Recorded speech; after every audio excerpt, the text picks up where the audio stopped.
Good morning, everybody. It's This Week in AR with Charlie Fink and Ted Schilowitz. It's May 21st. Let's get to the news, Ted. Woo, we finally got a great news week. And we had a guest drop out, so we have a little extra time to break it down. But, I mean, come on, Snap Specs. Yeah, this is a good week for us to just jaw it out a little bit without a guest, because this was kind of an interesting summer news week, right? Yeah. The stuff we've known for a while that has been going on in the background with Snap and their aspirations, they finally dropped. It's interesting that I would use the terminology drop, because it did feel like a bit of an NFT drop. Mm-hmm. They just dropped it on their website with a little bit of fanfare and said, well, they announced it as and there's this at their partners conference, which is, where they try to bring in, all the artists and Lens Studio people. Right. And it's sort of like Google I/O, which also happened this week, and also contains some really interesting XR announcements too. But let's talk some more about Snap, because this morning, kind of to put some jam on their toast, they announced they bought Wave Optics, right, which is doing some of the technology for those glasses. Although apparently, after spending $500 million, they're not going to change Wave Optics' business. They serve a number of different smart glasses makers, and I guess they like their business the way it is. And so I think it also points to the fact that Snap is in no crazy rush here. Right. They're revealing the glasses. They're apparently already in the hands of developers. They showed some really fun videos of developers, putting sparkles on buildings, and it does all sorts of great computer vision stuff. So it seems like a pretty robust, it's their first real AR glasses, right? Because Snap Specs before would take videos you could only see on Snapchat. So it's kind of very limited. I mean, okay, it was a wearable, but AR was a stretch. But now these things are powerful and exclusively targeted to consumers. Yeah, you mentioned a bunch of interesting things there, right? First, the Wave Optics piece, which I think is actually very smart to let them keep working across the whole ecosystem, because what they want to see is what that company can actually ultimately deliver to them. And the best way to do that is to let them work across everybody that's trying to build these devices to see what comes out of it. And they have the ownership stake. So that's actually really smart strategically, I think. And then on the device itself, it's, I think, actually pretty intelligent to sort of use this as a bit of a public beta and a public show off, not try and sell these early stage devices, because they have some significant limitations. They're not really designed to be a consumer thing yet. They're kind of a pre-consumer test on what will actually key off the market, and is the market at large ready to put these digital overlays into the real world as you're walking, right? This is fundamentally a very different device than a HoloLens, which is a large sort of visor thing. These are very lightweight, they're very glasses-like, and their field of view is pretty small compared to some of the other devices on the market. And the battery power is almost insignificant, which I think was really couldn't sell it to somebody for those reasons. The other thing is they've really emphasized its connection to Lens Studio, which would really let anybody make a outdoor, I guess you could say, snap that anybody can instantly put in their glasses. And that sort of instant feedback was one of the things the developers were talking about, that they liked so much, that they found so empowering. So, they're packing it with the right things to make content great, which is really what it would have to be for a specialty product like that to succeed. Right. The closest analog that I could say for people that have been tracking the space closely are the North glasses, like the use case of the North glasses, the design, what they did, the tiny field of view, and the appearance of small objects that float around you and can have some limited tracking. This is part and parcel to both you and I's very cohesive thesis that this stuff is going to take way longer than people think to find full maturity. And we just need to be patient about the development curves, the engineering curves, and know that these things take many, many years to find consumer sweet spots. Snap seems to be avoiding the trap that magically put itself into, where they had a developer version that they wanted to sell to everybody. Right. And Yeah, and I think it's smart. stuff Don't sell it until people are it's not ready. going to buy a device they have to make the content for. Right. Don't sell it until it's ready. Exactly. So that's why, Apple is waiting. And my thesis there is they're waiting not only for a breakthrough solution for vision correction, but also a reasonable approach to telepresence, which we are seeing in other forms, right? Telepresence, Which, yeah. so important. And that's why Google has sort of said in its AR approach, and this came out, by the way, this announcement of Google Starline came out at Google I/O this week. It's kind of like Portal, that sort of white box that people go into and they can be broadcast as a volumetric image. Well, Google has figured out to do that over a basic cable modem, as long as you have the special box or light box or whatever you call it, the Starline in your house. But they showed these videos of people absolutely losing their minds because that portal thing does feel like you can, just reach in there. Did they announce any pricing on the Google thing yet, Charlie? It's still super early No, development. I think just like Snapchat, they're sort of playing, look, we built this and we want to give it to you, but not right now. Yeah, so this is an interesting trend, right? This is kind of becoming a global technology giant trend where they are doing kind of public-facing testing of new developments that eventually will find a consumer home. But this area of like largely what we call telepresence, the idea of it way beyond just a two-dimensional video like what we're doing now and what people around the world are doing, and why Zoom in particular has become such a large valuation company. There's always this desire and belief that we can evolve that into something that feels more real and looks more real with pixels that are more active, that actually allow us to create this volumetric effect. I mean, we're both connected to lots of startups that are doing volumetric capture. We're missing all the nuance. It's almost, this is just an illustrated conference call, right? I mean, it's just, you miss the nuance, especially when you're teaching and the chiclets get small. Right.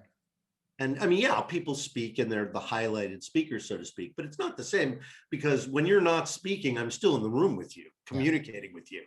And that doesn't happen on Zoom. Totally. What I like about all of these things is this is this journey to 2030 that we're on now, right? That like by 2030, these things that are popping out once every couple of weeks that we get to talk about are really starting to shape up and inform. And again, they typically start with smaller startups that are trying to break through, like Portal that you mentioned was doing this, well before Google was. Now Google can put their muscle onto an understanding like, oh, there's something here, we should really try and do it. And that's obviously what we think. Yeah, and in fairness to Google and Portal, I don't know that their technology is the same. I just know the output is similar.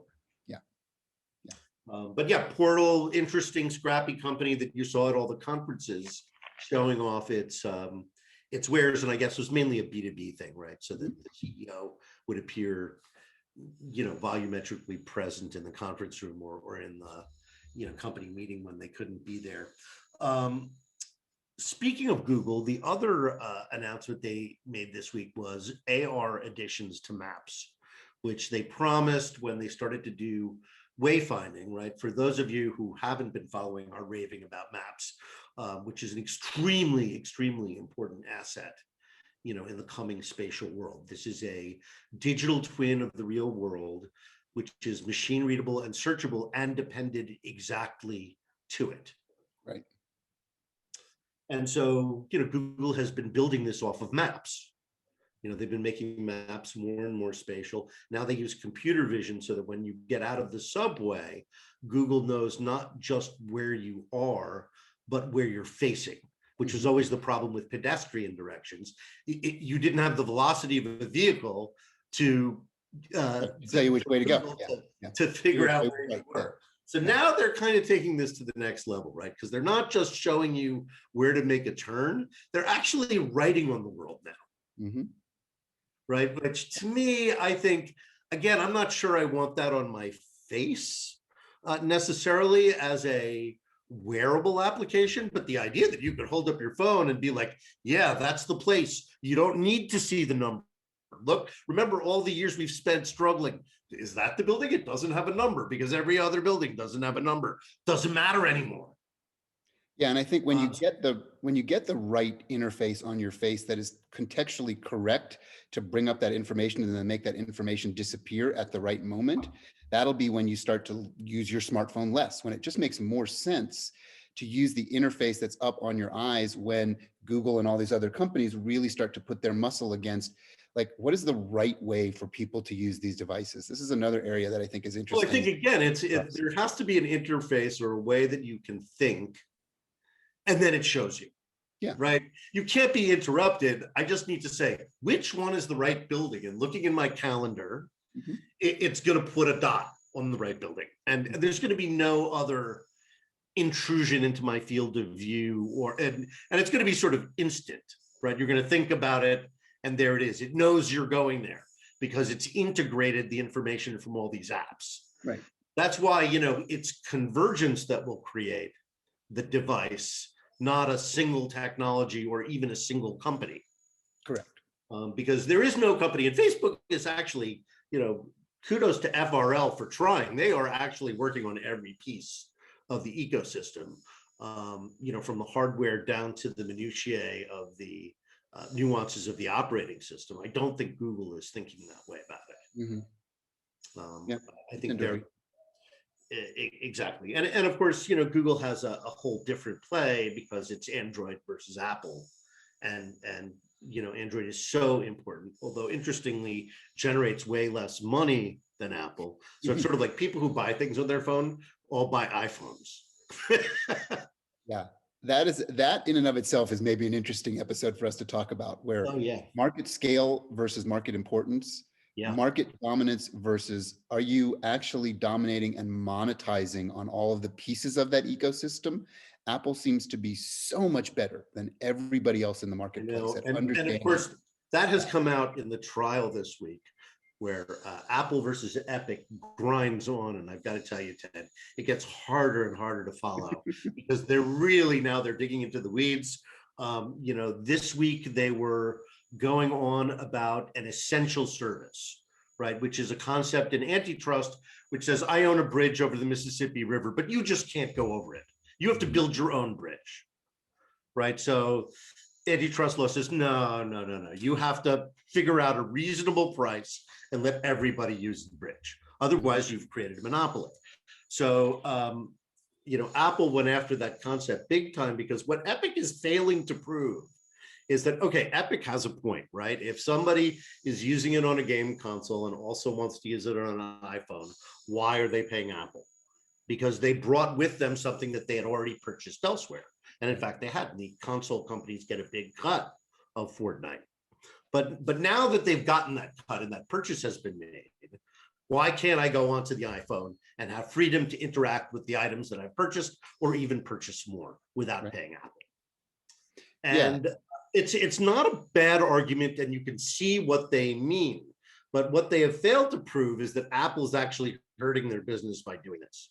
By Mhm. paying Apple the way they pay everybody else, it's less than 5 of the sales of Fortnite. And the judge has seemed annoyed ever since that became clear. Yeah. And she's allowed Apple to pretend it's the aggrieved party. It's the injured party. It's little old Apple just trying to monetize this amazing thing called the iPhone. And they're just being assaulted by people who are greedy. And Yeah. Epic is doing a terrible job of not appearing to be greedy and just unloading on Apple with every legal thing they can think of. I think it's wearing the judge down. Well, and I think your thesis that you came up with a couple of weeks ago on the show, that it's really going to be a very split decision kind of thing. It's not going to go one way or the other. It's going to be a case where both parties end up being a little unhappy at the outcome.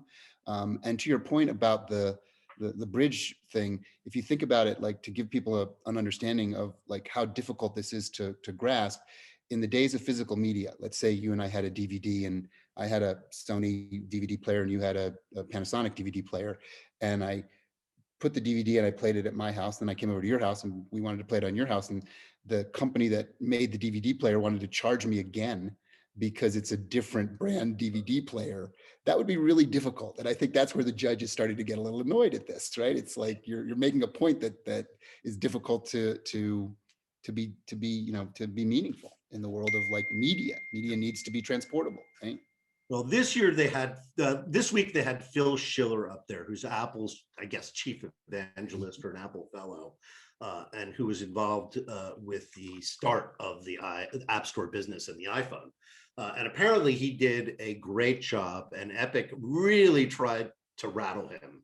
And these are very good, very well-financed lawyers, and he just did a really good job of putting forth this startup vibe that would make it hard to think this guy was executing a vicious monopoly and was anything resembling the man. And now they've got so very slick. I mean, it's no wonder that Apple put him out there in this role. And now they've got Tim Cook coming in, and that guy is awesome. I'm sorry, I am kind of a groupie for certain celebrity CEOs.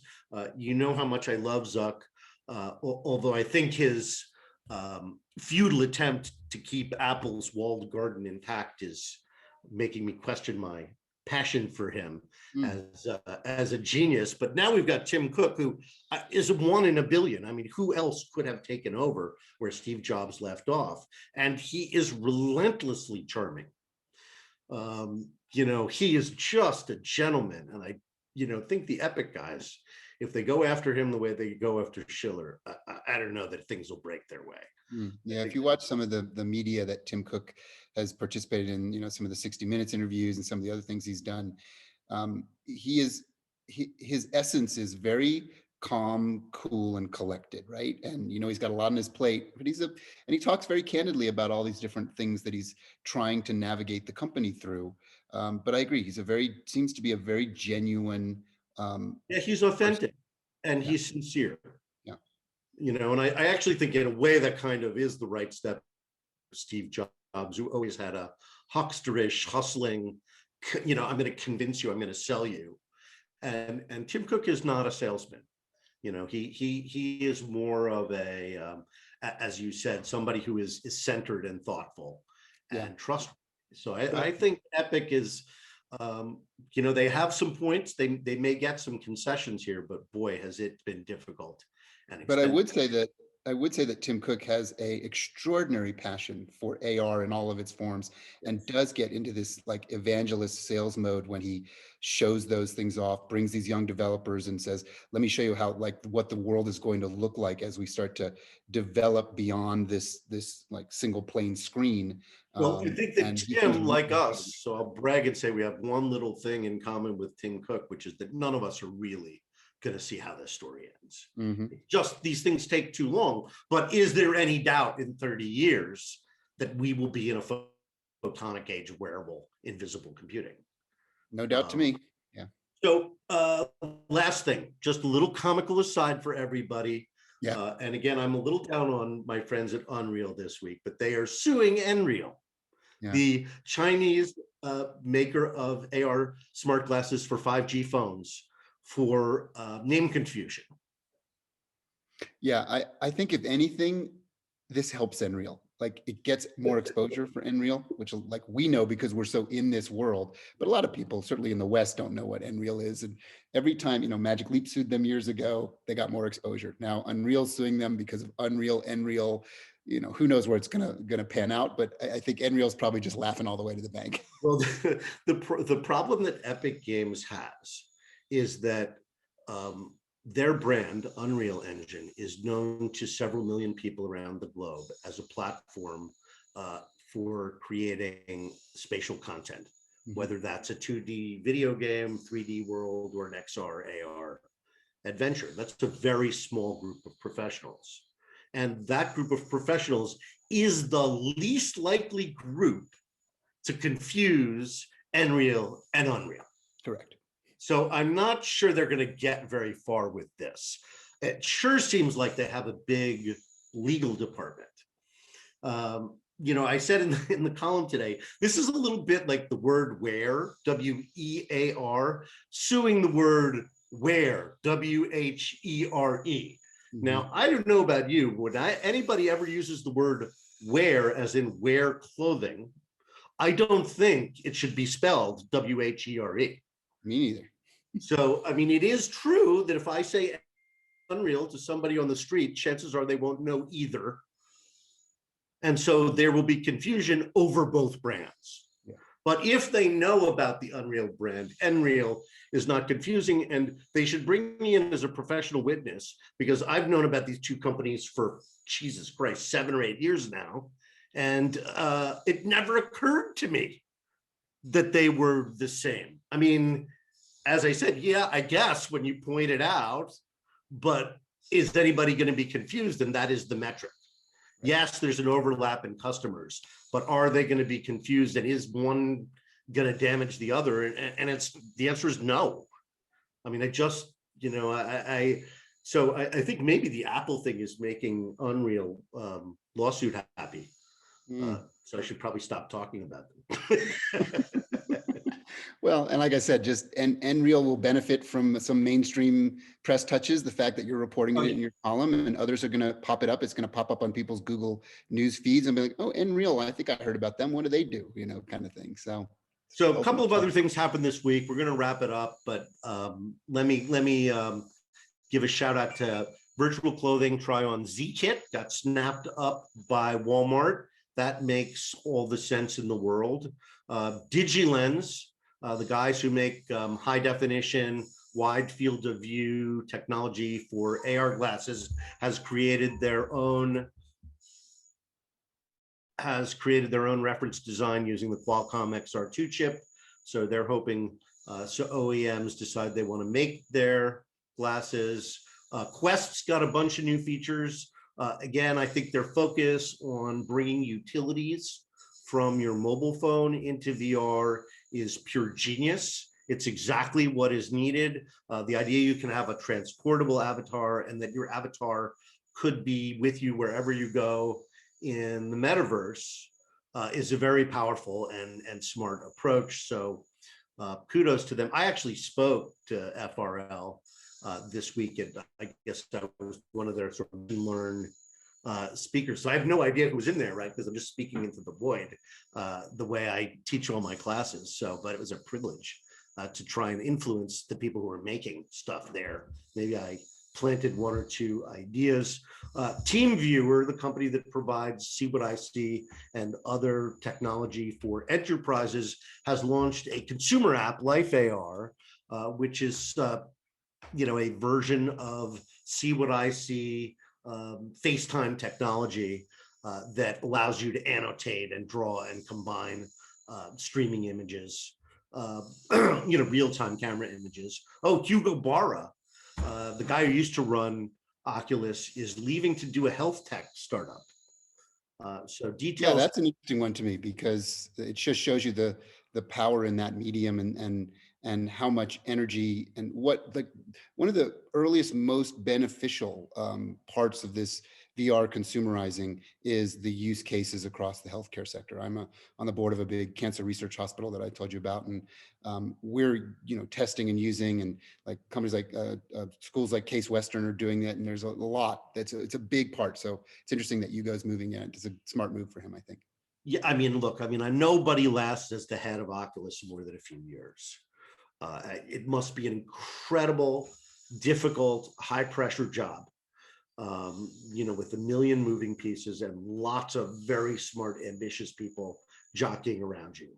I don't doubt, in fact, I've heard from people that, Facebook is one of those places where, it's 24/7, you are the company. So it doesn't surprise me when somebody like Hugo leaves after 4 years or 5 years. That's a long time in Facebook years. So that's the news this week. Sorry we have no guest, but it was great to have an extra long chat with you this morning, Ted. Absolutely. Yeah. I mean, obviously these are good times to talk broadly about where our industry is going and what we like to pay attention to. And hopefully we give people some perspective on this stuff, which is our goal, is to learn a little bit ourselves and watch what's happening every week and kick it out into the world. So keep listening. Popcorn, please. Thank you, everybody, for listening. Have a great weekend. I'll talk to you soon, Ted. Thanks, Charlie. Good talking to you.